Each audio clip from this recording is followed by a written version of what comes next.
বিসমিল্লাহির রহমানির রহিম।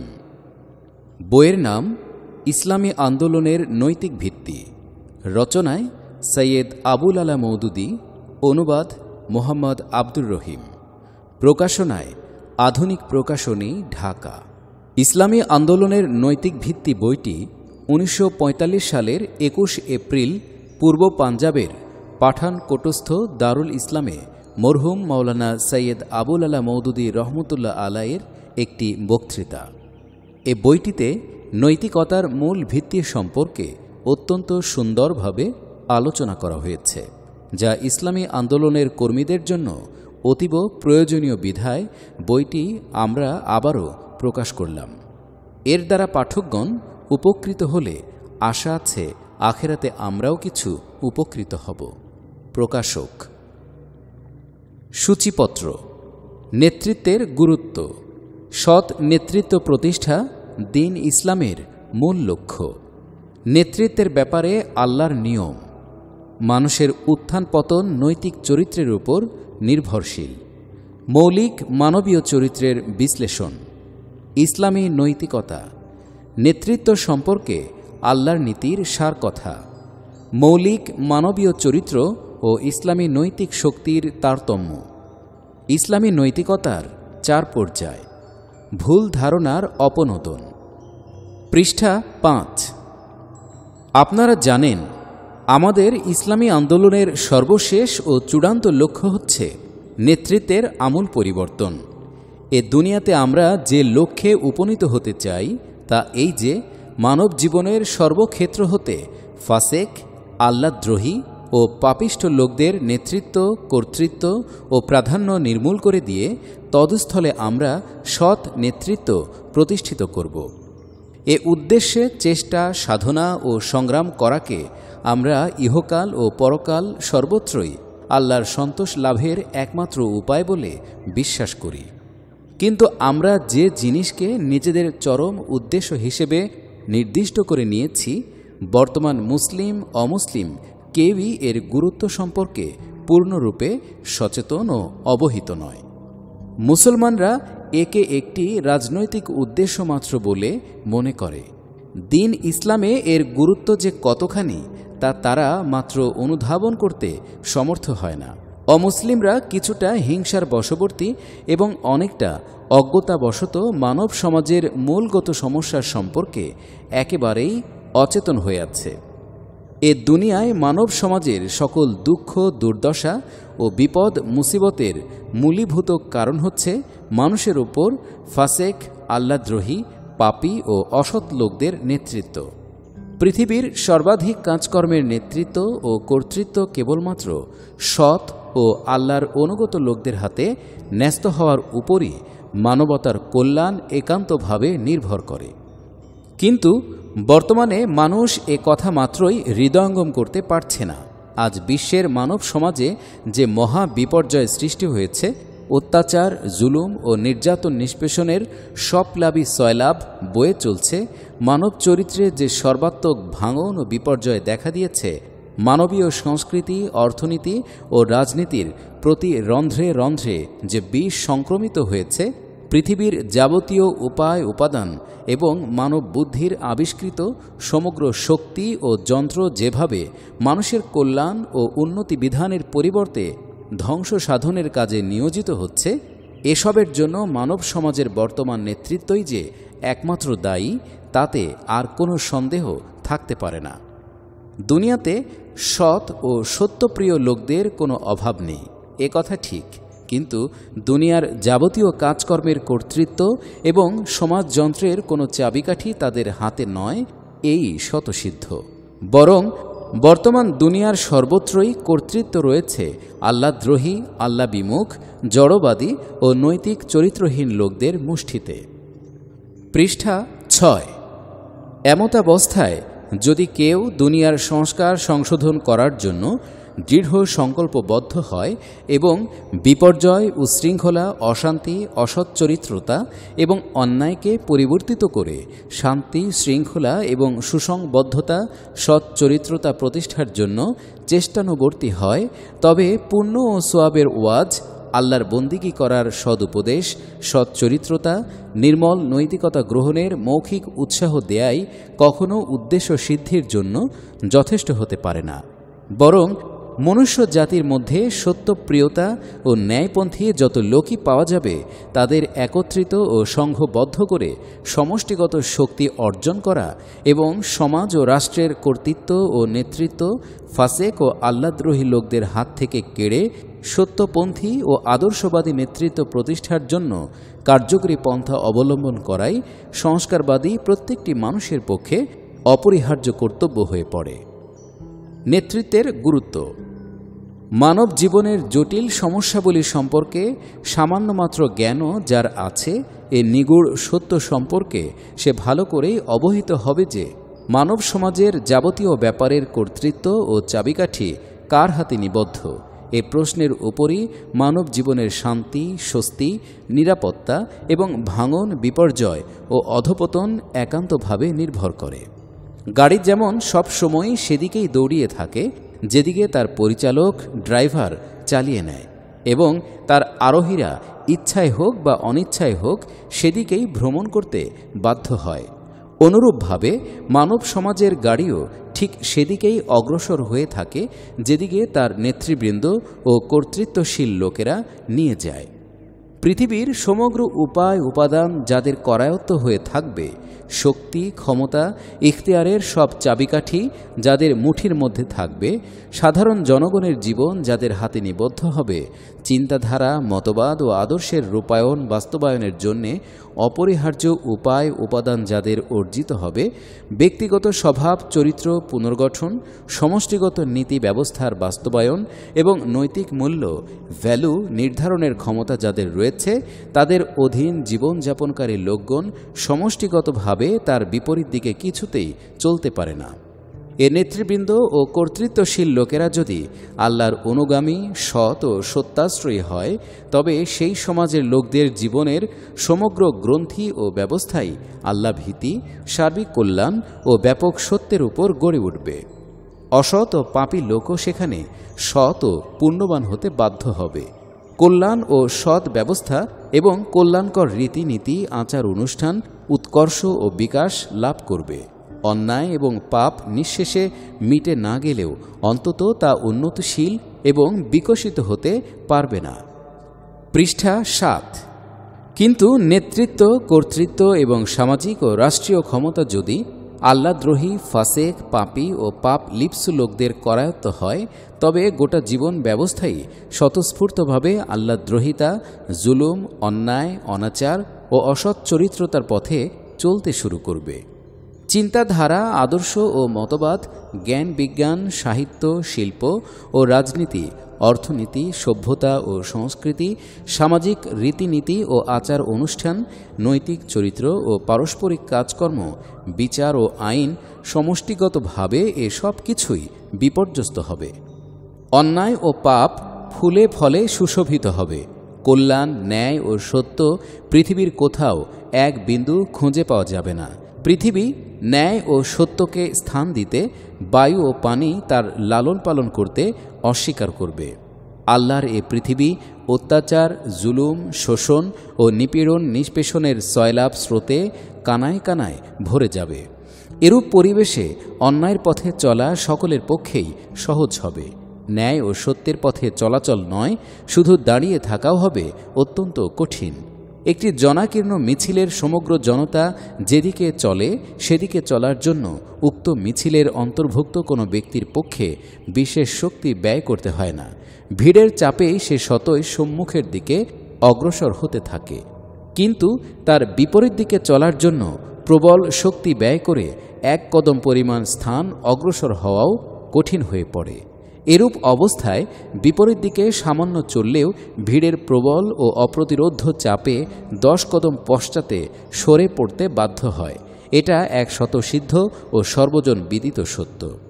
মানুষের সমষ্টিগত জীবনের ধারা যখন অসৎ ও পাপাশ্রয়ী লোকদের নেতৃত্ব, কুফরি ও ফাসিকি পথে অগ্রসর হতে থাকে, তখন উপরোক্ত উদাহরণের ন্যায় স্বতন্ত্রভাবে ব্যক্তিদের পক্ষে অন্যায়ের পথে চলা তো খুবই সহজ।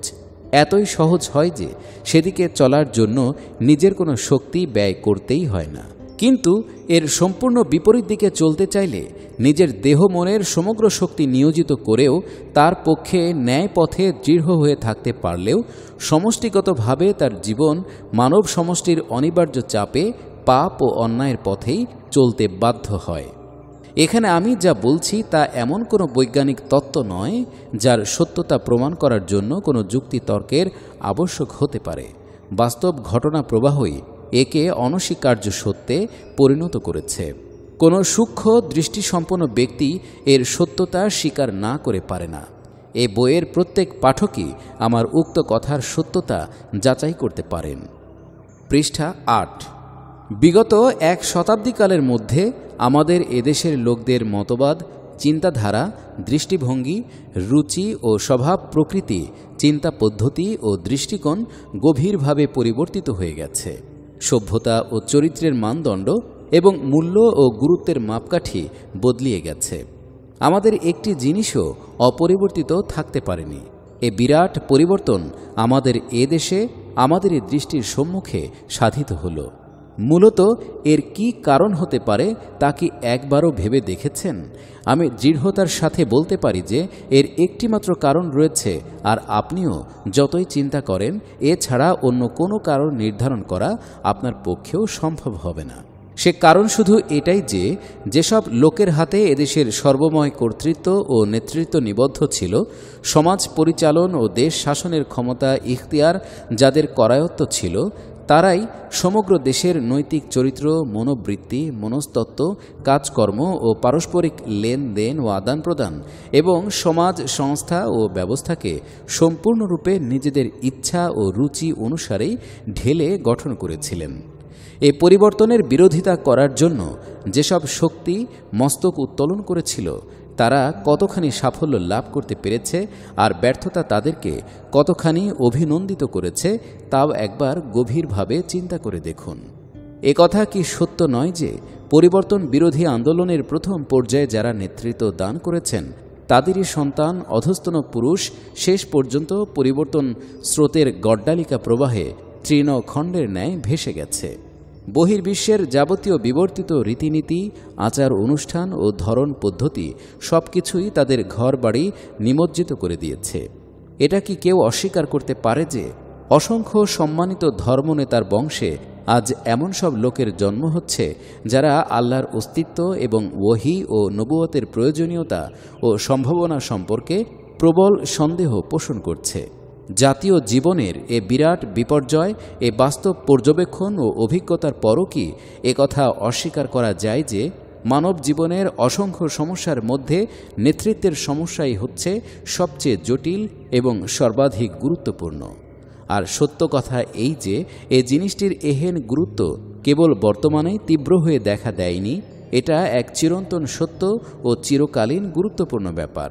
আন্নাসু আলা দীনি মুলুকিহিম, জনগণ নেতৃবৃন্দেরই আদর্শানুসারী হয়ে থাকে।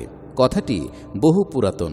হাদিস শরীফে জাতীয় উত্থান, পতন, গঠন ও ভাঙনের জন্য দায়ী করা হয়েছে জাতিসমূহের আলেম, পণ্ডিত, শিক্ষিত লোক এবং নেতৃবৃন্দকে।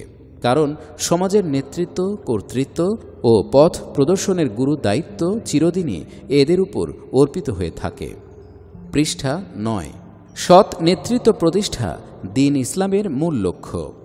সৎ ও আদর্শ নেতৃত্ব প্রতিষ্ঠা করা দ্বীন ইসলামে যে কত বেশি গুরুত্বপূর্ণ তা উপরোক্ত বিশ্লেষণ হতে খুব সহজেই অনুধাবন করতে পারা যায়।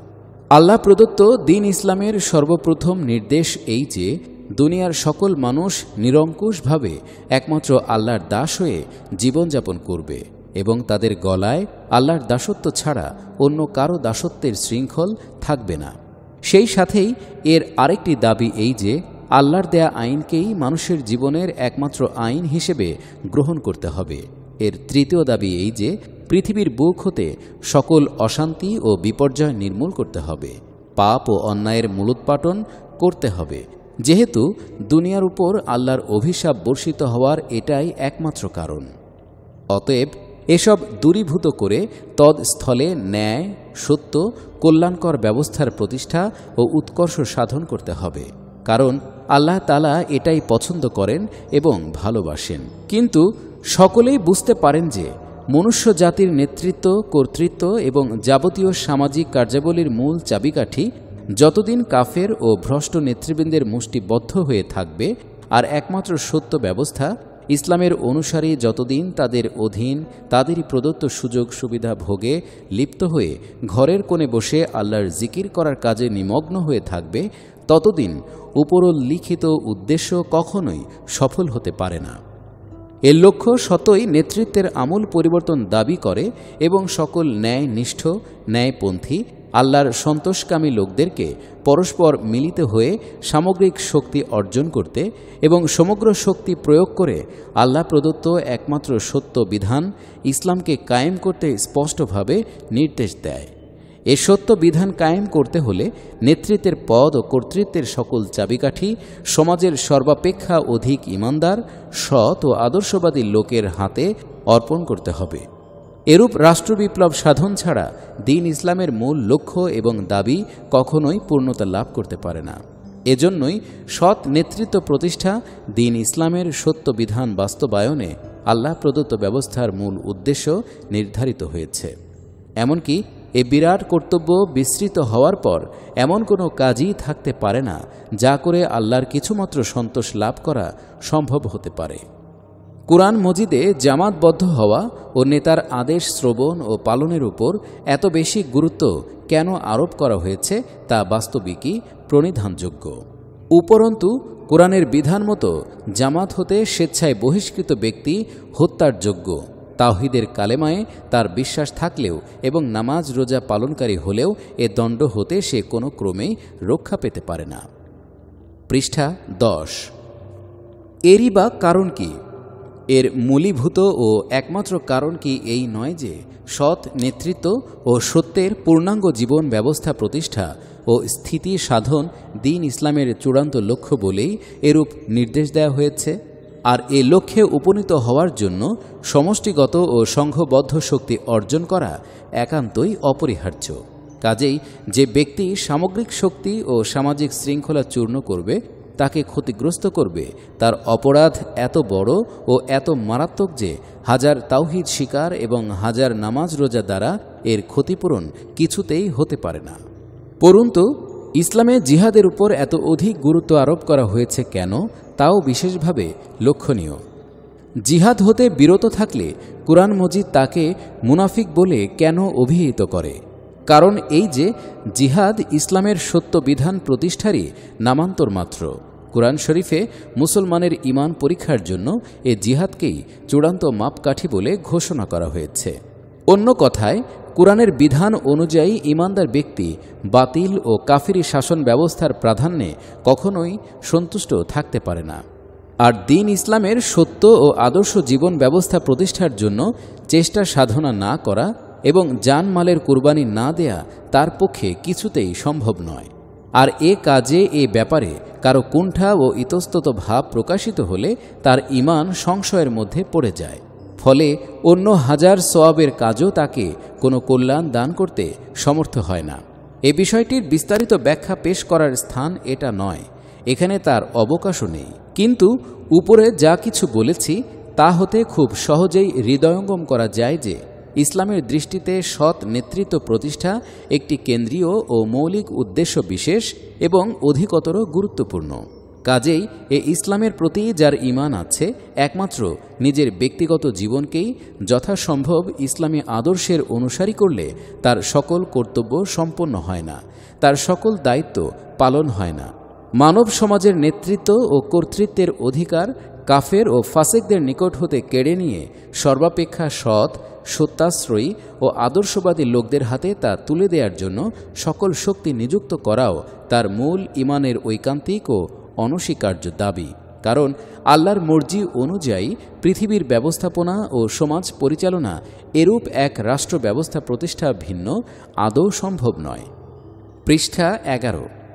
পরন্তু এ উদ্দেশ্য যেহেতু উচ্চতর সামগ্রিক প্রচেষ্টা ছাড়া হাসিল হতে পারে না, এজন্যই এমন একটি সৎ ও আদর্শ জামাত গঠন করাও অপরিহার্য, যা সব সময়েই ইসলামের সত্য নীতি অনুসরণ করে চলবে এবং ইসলামকে পরিপূর্ণরূপে প্রতিষ্ঠিত করা, স্থায়ী রাখা এবং তাকে ঠিকভাবে পরিচালিত করে যাওয়া ভিন্ন তার আর কোনোই উদ্দেশ্য হবে না। সারা পৃথিবীতে একটিমাত্র লোক যদি ঈমানদার হয়, তবুও সে একাকী বলে এবং নিজেকে নিঃসম্বল মনে করে বাতিল শাসন ব্যবস্থার প্রভাব সন্তুষ্ট চিত্তে স্বীকার করা কিংবা আহওয়ানুল বালিয়াতাইন, দুটি বিপদের মধ্যে সর্বাপেক্ষা সহজতম বিপদকে গ্রহণ করার অবাঞ্ছিত কূট কৌশলের আশ্রয় নিয়ে কুফরি ও ফাসিকি ব্যবস্থার অধীন নামে মাত্র ধর্মীয় জীবনযাপন করার সুবিধা ভোগ করা তার পক্ষে আদৌ বাঞ্ছনীয় নয়। বরং সেই একাকী ও নিঃসঙ্গ ঈমানদার ব্যক্তিরও কর্তব্য হচ্ছে বিশ্ব মানবকে আল্লাহর মনোনীত জীবন বিধান গ্রহণ করার আহ্বান জানানো। তার এ আহ্বানের প্রতি কেউ ভ্রুক্ষেপ মাত্র না করলেও সমগ্র জীবন ভরে ইসলামের সত্য ও দৃঢ় পথে দাঁড়িয়ে থাকা এবং লোকদেরকে আহ্বান জানানো ও আহ্বান জানাতে জানাতেই মৃত্যু মুখে ঢলে পড়া তার কর্তব্য। নিজ মুখে সত্যভ্রষ্ট দুনিয়ার পছন্দসই কোনো আমন্ত্রণ প্রচার করা এবং কাফেরদের নেতৃত্বের অধীন দুনিয়া যে পথে ছুটে চলেছে সেদিকে অগ্রসর হওয়া অপেক্ষা সত্য পথে সত্যের বাণী প্রচার করতে করতে মৃত্যুবরণ করাও তার পক্ষে শ্রেয়।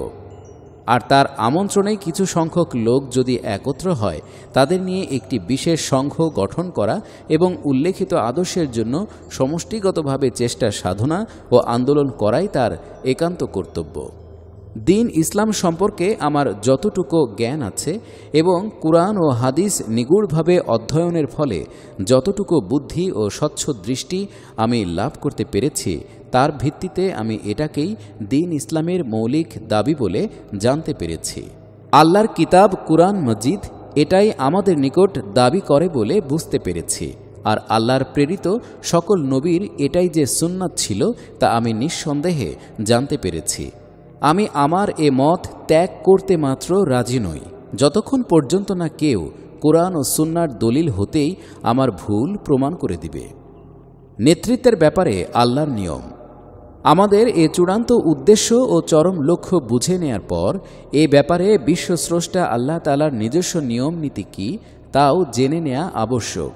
কারণ আমাদের কোনো উদ্দেশ্য লাভ করতে হলে তা আল্লাহর নিয়ম অনুসারেই লাভ করা সম্ভব, এর বিপরীত নয়। পৃষ্ঠা 12। আমরা যে বিশ্ব প্রকৃতির বুকে বসবাস করে আল্লাহ তাঁর একটি নির্দিষ্ট নিয়ম অনুযায়ী এটা সৃষ্টি করেছেন। এখানকার প্রত্যেকটি দ্রব্য ও বস্তুই সেই স্থায়ী ও অটল নিয়ম বিধানের অনুসারী। কেবল সদিচ্ছা ও নেক বাসনার দরুনই এখানে চেষ্টা সাফল্য লাভ করতে পারে না। মহান পবিত্র আত্মাদের বরকতেই এখানে কোনো বাসনা বাস্তবে রূপায়িত হতে পারে না। এ প্রাকৃতিক দুনিয়ায় মানুষের চেষ্টা সাধনা ফলপ্রসূ হওয়ার আল্লাহ নির্ধারিত নিয়ম অনুসরণ করে চলা অপরিহার্য।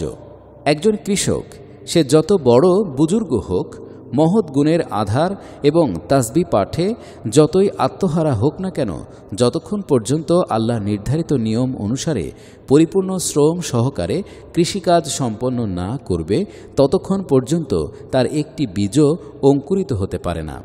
অনুরূপভাবে নেতৃত্ব বিপ্লবের সেই চরম উদ্দেশ্যও কখনো কেবল দোয়া, তাবিজ, সদিচ্ছা ও নেক বাসনার সাহায্যে লাভ করা যাবে না। রাষ্ট্র বিপ্লবের জন্য আল্লাহর নিয়ম অনুধাবন করা একান্ত আবশ্যক। কারণ দুনিয়ায় নেতৃত্ব কায়েম হওয়ার এটাই হচ্ছে স্বাভাবিক নিয়ম। এরই অধীন একজন লোক নেতৃত্ব লাভ করে এবং এ নিয়ম অনুযায়ী একজন লোক নেতৃত্ব হারায় বা নেতৃত্ব হতে বঞ্চিত হয়। এ সম্পর্কে আমার অন্যান্য রচনাবলিতেও আমি আলোচনা করেছি বটে, কিন্তু তা ছিল সংক্ষিপ্ত আলোচনা। আজ এখানে যথাসম্ভব বিস্তারিতভাবে এই বিষয়টির বিশ্লেষণ করা দরকার বলে মনে করি। কারণ এই বিষয়টি সম্পর্কে সুস্পষ্ট জ্ঞান ও পরিষ্কার ধারণা না হলে আমাদের কর্মপন্থা এবং চলার পথ আমাদের সম্মুখে উদ্ভাসিত হবে না।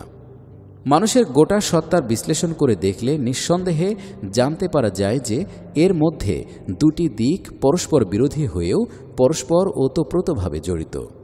মানুষের একটি দিক এই যে তার একটি স্বাভাবিক প্রাকৃতিক ও পাশবিক সত্তা রয়েছে, তার এ সত্তার উপর ঠিক সেসব নিয়ম ও আইন জারি হয়ে আছে যা সমগ্র বস্তুগত ও জন্তু জানোয়ারের উপর বর্তমান।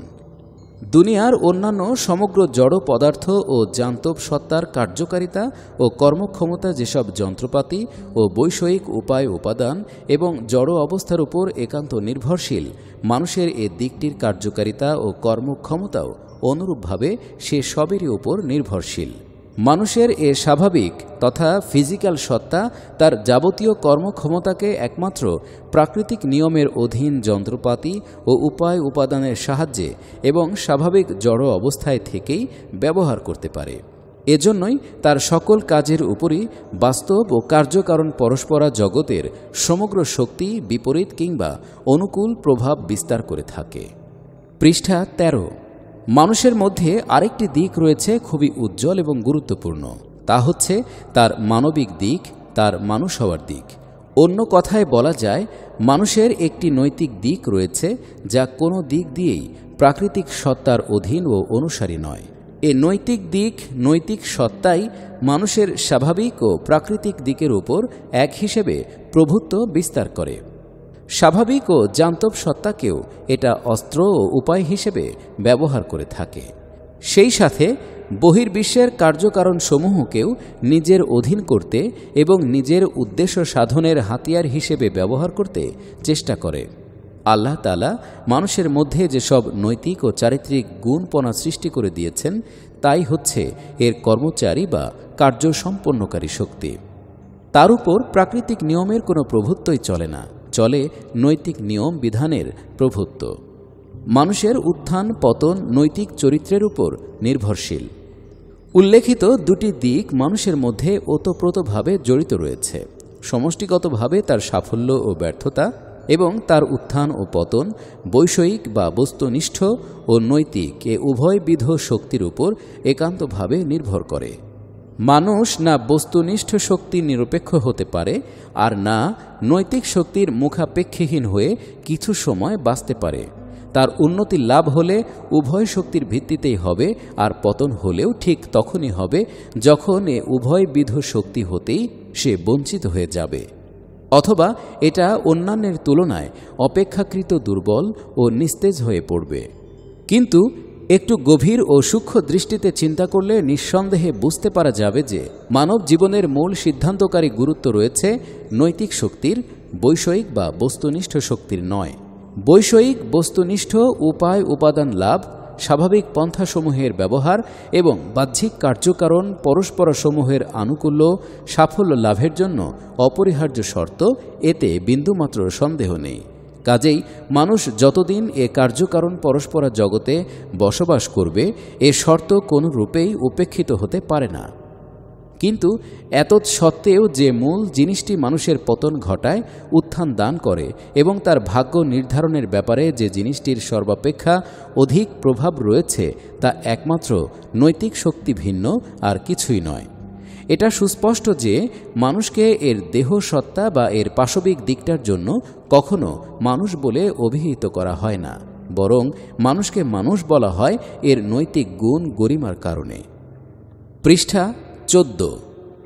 মানুষের একটি দেহ আছে, স্বতন্ত্র একটি সত্তা আছে, তা কতখানি স্থান দখল করে থাকে, সে শ্বাস প্রশ্বাস গ্রহণ করে কিংবা বংশবৃদ্ধি করে, কিন্তু শুধু এ কারণে মানুষ দুনিয়ার অন্যান্য বস্তু ও জন্তু হতে স্বতন্ত্র মর্যাদা লাভের অধিকারী হতে পারে না। মানুষ নৈতিক গুণ সম্পন্ন জীব, তার নৈতিক স্বাধীনতা ও নৈতিক দায়িত্ব রয়েছে। ঠিক এজন্যই মানুষকে দুনিয়ার সমগ্র জীব জন্তু ও বস্তুর উপর বিশিষ্ট মর্যাদা দান করা হয়েছে। শুধু তাই নয়, মানুষকে দুনিয়ার বুকে আল্লাহর খলিফা হওয়ার মহান মর্যাদায়ও অভিষিক্ত করা হয়েছে। অতএব মানবতার মূল প্রাণবস্তু সর্বাপেক্ষা প্রধান গুরুত্বপূর্ণ বিষয় যখন মানুষের নৈতিকতা, তখন মানুষের জীবনে গঠন, ভাঙন ও উন্নতি অবনতির ব্যাপারে চূড়ান্ত সিদ্ধান্তকারী গুরুত্বও যে সেই নৈতিক চরিত্রেই রয়েছে তা কিছুতেই অস্বীকার করা যায় না। বস্তুত মানুষের উত্থান পতনের উপর তার নৈতিক নিয়ম বিধানের প্রত্যক্ষ প্রভাব বিদ্যমান। এ নিগূঢ় তত্ত্ব অনুধাবন করার পর আমরা যখন নৈতিক চরিত্রের গভীরতর বিশ্লেষণ করি, তখন নীতিগতভাবে এর দুটি প্রধান দিক আমাদের সামনে উদ্ভাসিত হয়। একটি হচ্ছে মৌলিক মানবীয় চরিত্র, অপরটি হচ্ছে ইসলামী নৈতিক চরিত্র। মৌলিক মানবীয় চরিত্রের বিশ্লেষণ।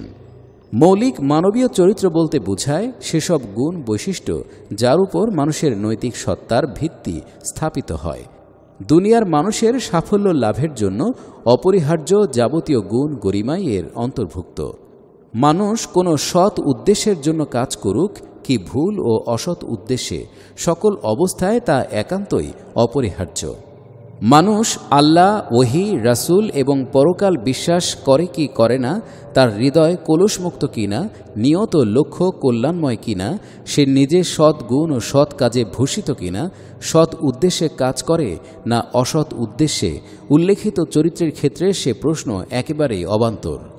কারো মধ্যে ঈমান থাকুক কি না থাকুক, তাদের জীবন পবিত্র হোক কি অপবিত্র, তার চেষ্টা সাধনার উদ্দেশ্য সৎ হোক কি অসৎ, এসব প্রশ্নের ঊর্ধ্বে থেকে পার্থিব জগতে সাফল্য লাভের জন্য অপরিহার্য গুণগুলো কেউ আয়ত্ত করলেই সে নিশ্চিতরূপে সাফল্যমণ্ডিত হবে এবং ওইসব গুণের দিক দিয়ে যারা পশ্চাৎপদ, প্রতিদ্বন্দ্বিতায় তারা প্রথম ব্যক্তির পশ্চাতে পড়ে থাকবে। ঈমানদার, কাফের, নেককার, বদকার, কুসংস্কারাচ্ছন্ন, বিপর্যয়কারী প্রভৃতি যে যাই হোক না কেন, তার মধ্যে যদি ইচ্ছা শক্তি ও সিদ্ধান্ত গ্রহণ শক্তি, প্রবল বাসনা, উচ্চাসা ও নির্ভীক সাহস, সহিষ্ণুতা ও দৃঢ়তা, তিতিক্ষা ও কৃচ্ছ সাধনা, বীরত্ব ও বীর্যবত্তা, সহনশীলতা ও পরিশ্রম প্রিয়তা, উদ্দেশ্যের আকর্ষণ এবং সেজন্য সব কিছুরই উৎসর্গ করার প্রবণতা, সতর্কতা, দূরদৃষ্টি ও অন্তর্দৃষ্টি, বোধশক্তি ও বিচার ক্ষমতা, পরিস্থিতি যাচাই করা এবং তদ অনুযায়ী নিজেকে ঢেলে গঠন করা ও অনুকূল কর্মনীতি গ্রহণ করার যোগ্যতা, নিজের হৃদয় আবেগ, ইচ্ছা, বাসনা, স্বপ্ন, স্বাদ ও উত্তেজনার সংযম শক্তি এবং অন্যান্য মানুষকে আকৃষ্ট করা, তাদের হৃদয় মনে প্রভাব বিস্তার করা ও তাদেরকে কাজে নিযুক্ত করার দুর্বার বিচক্ষণতা যদি কারো মধ্যে পুরোপুরিভাবে বর্তমান থাকে, তবে এ দুনিয়ায় তার জয় সুনিশ্চিত। পৃষ্ঠা 15। সেই সাথে এমন গুণও কিছু না কিছু থাকা অপরিহার্য যা মনুষ্যত্বের মূল, যাকে সৌজন্য ও ভদ্রতামূলক স্বভাব প্রকৃতি বলা যায়। এরই বদৌলতে এক একজন লোকের সম্মান, মর্যাদা মানব সমাজে স্বীকৃত ও প্রতিষ্ঠিত হয়ে থাকে। আত্মসম্মান, জ্ঞান, বদান্যতা, দয়া, অনুগ্রহ, সহানুভূতি, সুবিচার, নিরপেক্ষতা, ঔদার্য ও হৃদয় মনের প্রসারতা, বিশালতা, দৃষ্টির উদারতা, সত্যবাদিতা ও সত্যপ্রিয়তা, বিশ্বাস পরায়ণতা, ন্যায় নিষ্ঠা, ওয়াদা পূর্ণ করা, বুদ্ধিমত্তা, সভ্যতা, ভব্যতা, পবিত্রতা ও পরিচ্ছন্নতা এবং মন ও আত্মার সংযম শক্তি প্রভৃতি এর মধ্যে উল্লেখযোগ্য। কোনো জাতির বা মানব গোষ্ঠীর অধিকাংশ লোকের মধ্যে যদি উল্লেখিত গুণাবলীর সমাবেশ হয়, তবে মানবতার প্রকৃত মূলধনই তার অর্জিত হয়েছে বলে মনে করতে হবে এবং এর ভিত্তিতে একটি শক্তিশালী সমাজ সংস্থা গঠন করা তার পক্ষে অতীব সহজসাধ্য হবে। কিন্তু এ মূলধন সমাবিষ্ট হয়ে কার্যত একটি সুদৃঢ় ও ক্ষমতাসম্পন্ন সামাজিক রূপ লাভ করতে পারে না যতক্ষণ পর্যন্ত না তার সাথে আরও কিছু নৈতিক গুণ এসে মিলিত হবে। উদাহরণস্বরূপ বলা যায়, সমাজের সমগ্র কিংবা অধিকাংশ মানুষই একটি সামগ্রিক লক্ষ্যকে নিজেদের চরম লক্ষ্যরূপে গ্রহণ করবে। সেই লক্ষ্যকে তার ব্যক্তিগত স্বার্থ, এমনকি নিজের ধন, প্রাণ ও সম্পদ সন্তান হতেও অধিক ভালোবাসবে। তাদের পরস্পরের মধ্যে প্রেম, ভালোবাসা ও সহানুভূতির মনোভাব প্রবল হবে। তাদের মধ্যে পরস্পর মিলেমিশে কাজ করার মনোভাব থাকবে। সুসংগঠিত ও সংঘবদ্ধভাবে নির্দিষ্ট উদ্দেশ্যে চেষ্টা সাধনার জন্য যতখানি আত্মদান অপরিহার্য, তা করতে তারা প্রতিনিয়ত প্রস্তুত থাকবে। ভালো ও মন্দ নেতার মধ্যে পার্থক্য করার মতো বুদ্ধি বিবেচনা তাদের থাকতে হবে, যেন যোগ্যতম ব্যক্তি তাদের নেতা নিযুক্ত হতে পারে। তাদের নেতৃবৃন্দের মধ্যে অপরিসীম দূরদৃষ্টি ও গভীর ঐকান্তিক নিষ্ঠা এবং এছাড়া নেতৃত্বের জন্য অপরিহার্য অন্যান্য গুণাবলীও বর্তমান থাকা দরকার। পৃষ্ঠা 16। সমাজের সকল লোককে নিজেদের নেতৃবৃন্দের আদেশ পালন ও অনুগমনে অভ্যস্ত হতে হবে। তাদের উপর জনগণের বিপুল আস্থা থাকতে হবে এবং নেতৃবৃন্দের নির্দেশে নিজেদের সমগ্র হৃদয়, মন, দেহের শক্তি এবং যাবতীয় বৈষয়িক উপায় উপাদান লক্ষ্যস্থলে উপনীত হওয়ার জন্য যে কোনো কাজে জনমত প্রয়োগ করতে প্রস্তুত থাকবে। শুধু তাই নয়, গোটা জাতির সামগ্রিক জনমত এত সজাগ, সচেতন ও তীব্র হতে হবে যে সামগ্রিক কল্যাণের বিপরীত ক্ষতিকারক কোনো জিনিসকেই নিজেদের মধ্যে এক মুহূর্তের তরেও টিকতে দেবে না। বস্তুত এগুলোই হচ্ছে মৌলিক মানবীয় চরিত্র। এগুলোকে আমি মৌলিক মানবীয় চরিত্র বলে এজন্য অভিহিত করেছি যে মূলত এ নৈতিক গুণগুলোই হচ্ছে মানুষের নৈতিক শক্তি ও প্রতিভার মূল উৎস।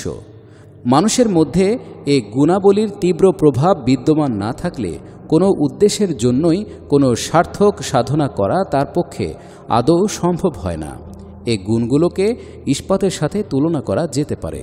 ইস্পাতের মধ্যে দৃঢ়তা, অক্ষয়তা ও তীব্রতা রয়েছে।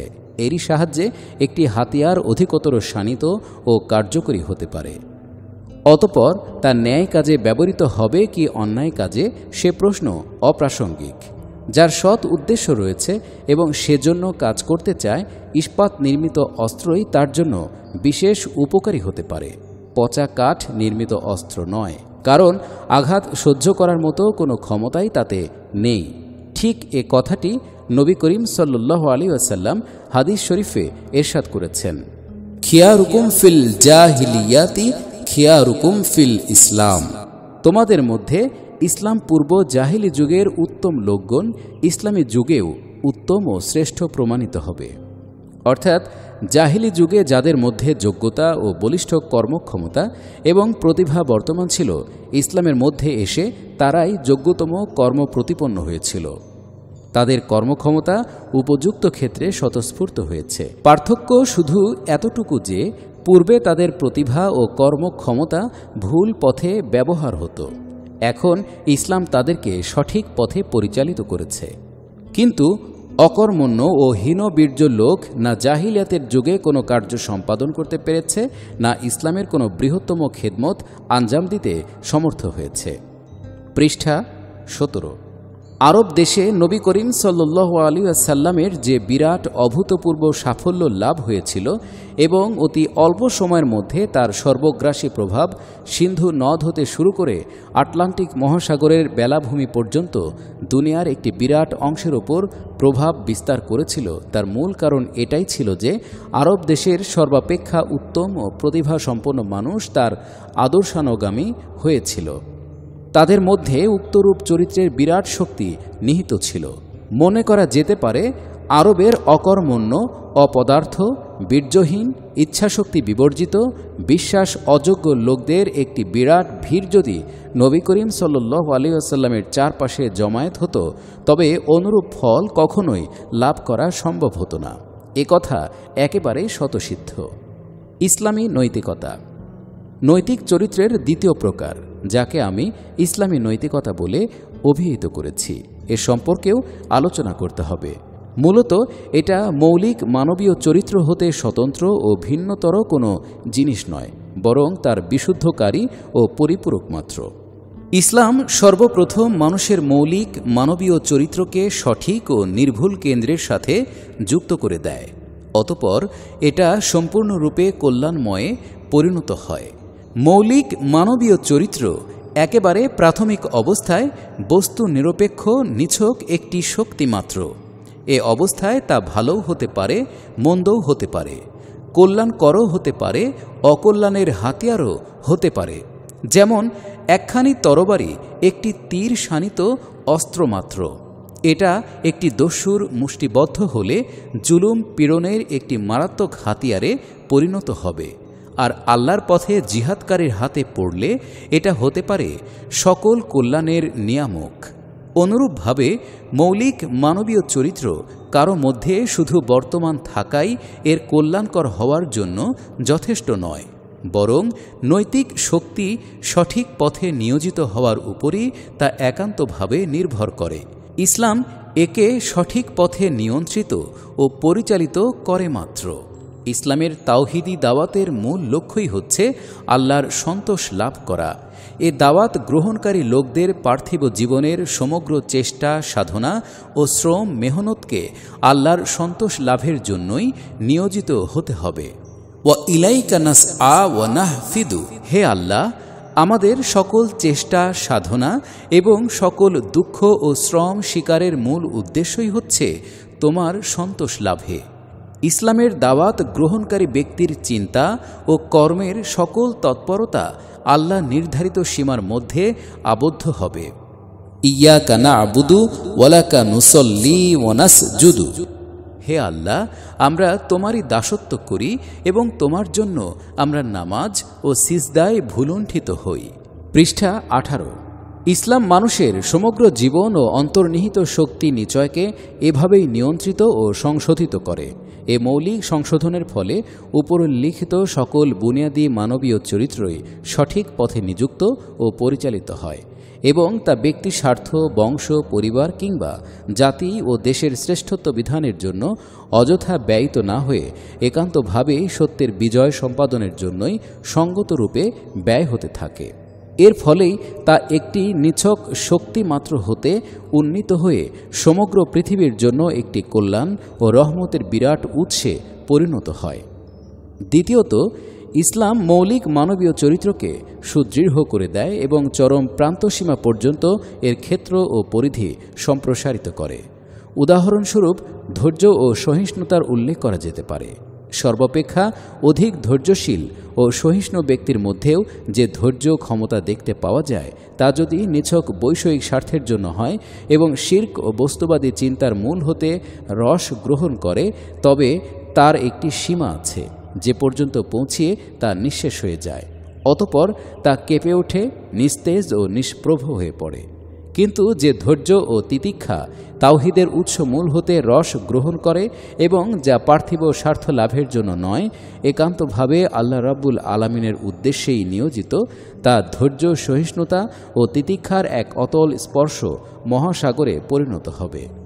দুনিয়ার সমগ্র দুঃখ, কষ্ট ও বিপদ মুসিবত মিলিত হয়েও তাকে শূন্য ও শুষ্ক করতে সমর্থ হয় না। এজন্যই অমুসলিমদের ধৈর্য খুবই সংকীর্ণ ও নগণ্য হয়ে থাকে।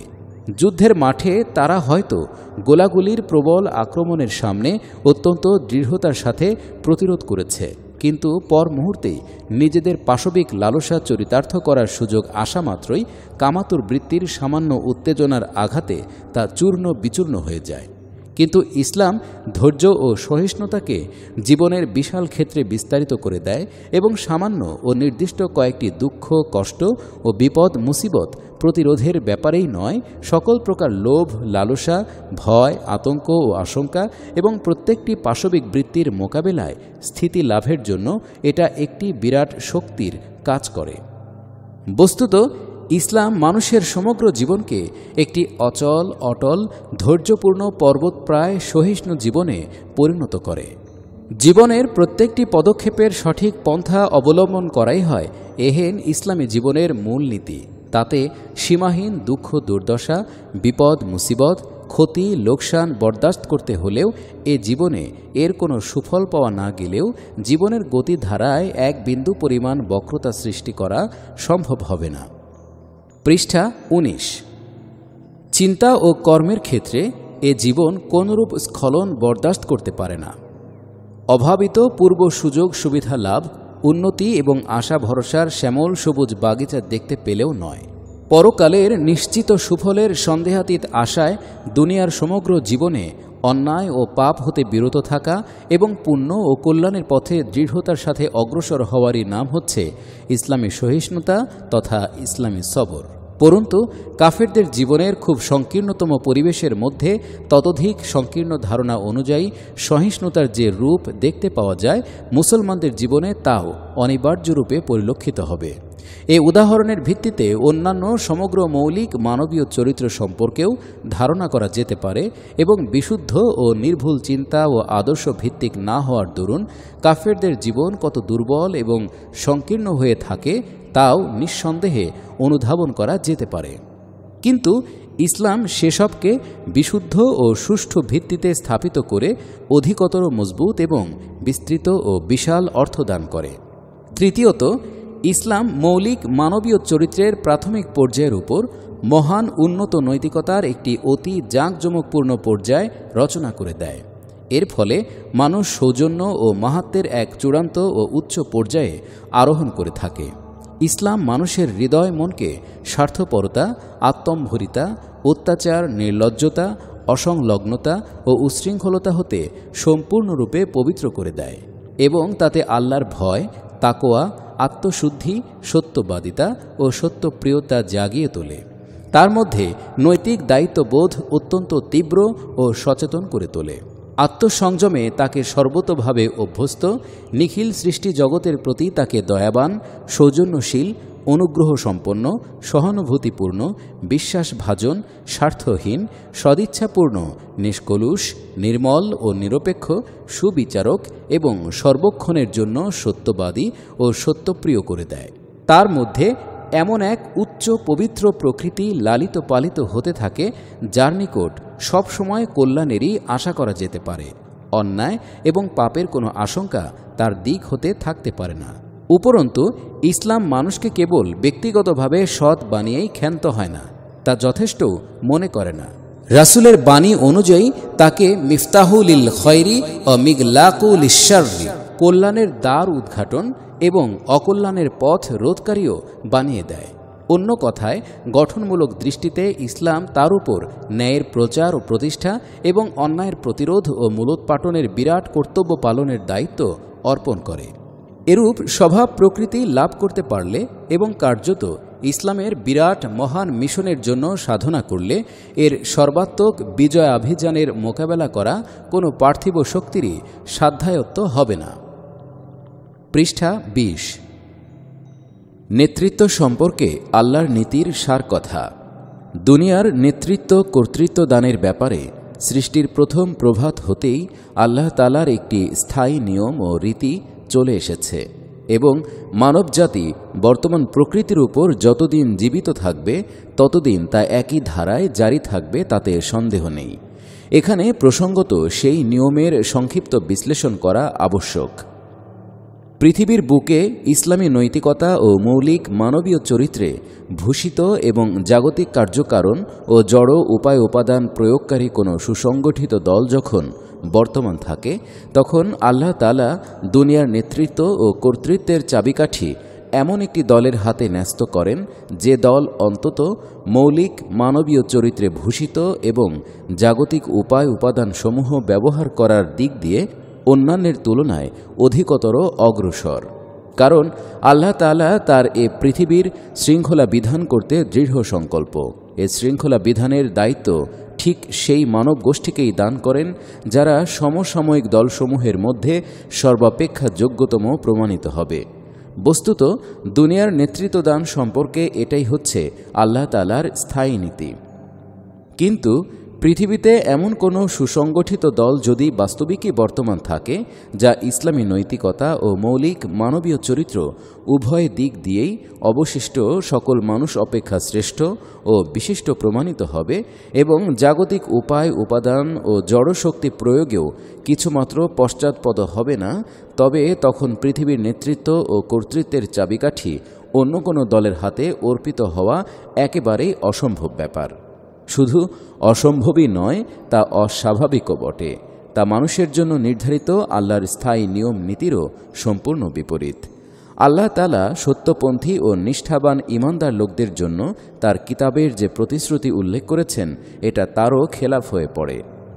দুনিয়ার বুকে সৎ, সত্যাশ্রয়ী ও ন্যায়পন্থী আল্লাহর মর্জি অনুযায়ী বিশ্ব পরিচালনায় যোগ্যতা সম্পন্ন একটি একনিষ্ঠ মানব দল বর্তমান থাকা সত্ত্বেও তিনি দুনিয়ার কর্তৃত্ব তার হাতে অর্পণ না করে কাফের, বিপর্যয় সৃষ্টিকারী ও আল্লাহদ্রোহী লোকদের হাতে ন্যস্ত করবেন, এ কথা কিরূপে ধারণা করা যেতে পারে?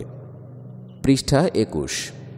কিন্তু বিশেষভাবে মনে রাখতে হবে যে এরূপ অনিবার্য পরিণাম ঠিক তখনই লাভ করা যেতে পারে যখন উল্লেখিত গুণাবলী সমন্বিত একটি দল বাস্তবিকই দুনিয়াতে বর্তমান থাকবে। এক ব্যক্তির সৎ হওয়া এবং বিচ্ছিন্নভাবে অসংখ্য সৎ ব্যক্তির বর্তমান থাকায় দুনিয়ার নেতৃত্ব লাভের আল্লাহর নীতিতে বিন্দুমাত্র ব্যতিক্রম সৃষ্টি হতে পারে না, সেই ব্যক্তিগণ যত বড় অলি আল্লাহ পয়গম্বরই হোক না কেন। আল্লাহ তাআলা দুনিয়ার নেতৃত্ব দানের যে ওয়াদা করেছেন তা বিক্ষিপ্ত ও অসংখ্যবদ্ধ কয়েকজন ব্যক্তির সম্পর্কে নয়, এমন একটি দলকে এটা দান করার প্রতিশ্রুতি তিনি দিয়েছেন যা কার্যত ও বাস্তব ক্ষেত্রে নিজেকে খয়রা উম্মাতিন, সর্বোত্তম জাতি, ও উম্মাতাও ওয়াসাতান, মধ্যম পন্থা অনুসারী জাতি বলে প্রমাণ করতে পারবে। এ কথা স্মরণ রাখতে হবে যে উক্তরূপ গুণে ভূষিত একটি দলের শুধু বর্তমান থাকাই নেতৃত্ব ব্যবস্থায় পরিবর্তন ঘটার জন্য যথেষ্ট নয়। তা এমন নয় যে এদিকে এরূপ একটি দল অস্তিত্ব লাভ করবে আর ওদিকে সাথে সাথেই আকাশ হতে কিছু সংখ্যক ফেরেশতা অবতরণ করে ফাসেক কাফেরদেরকে নেতৃত্ব কর্তৃত্বের গদি হতে বিচ্যুত করে দেবে এবং এ দলকে তদস্থলে আসীন করবে। এরূপ অস্বাভাবিক নিয়মে মানব সমাজে কখনোই কোনো পরিবর্তন সূচিত হতে পারে না। নেতৃত্বের ব্যবস্থায় মৌলিক পরিবর্তন সৃষ্টি করতে হলে জীবনের প্রত্যেক ক্ষেত্রে ও বিভাগে, প্রত্যেক পদক্ষেপে কাফের ও ফাসিকি শক্তির সাথে দ্বন্দ্ব ও প্রত্যক্ষ মোকাবেলা করতে হবে এবং সত্য প্রতিষ্ঠার বন্ধুর পথে সকল প্রকার কুরবানি দিয়ে নিজের সত্যপ্রীতির ঐকান্তিক নিষ্ঠা এবং নিজের অপ্রতিভ যোগ্যতাও প্রমাণ করতে হবে। বস্তুত এটা এমন একটি অনিবার্য শর্ত যা নবীদের উপরেও প্রযোজ্য হয়েছে। অন্য কারো এ শর্ত পূরণ না করে সমাজ নেতৃত্বে কোনরূপ পরিবর্তন সৃষ্টি করতে পারার তো কোনো প্রশ্নই উঠতে পারে না।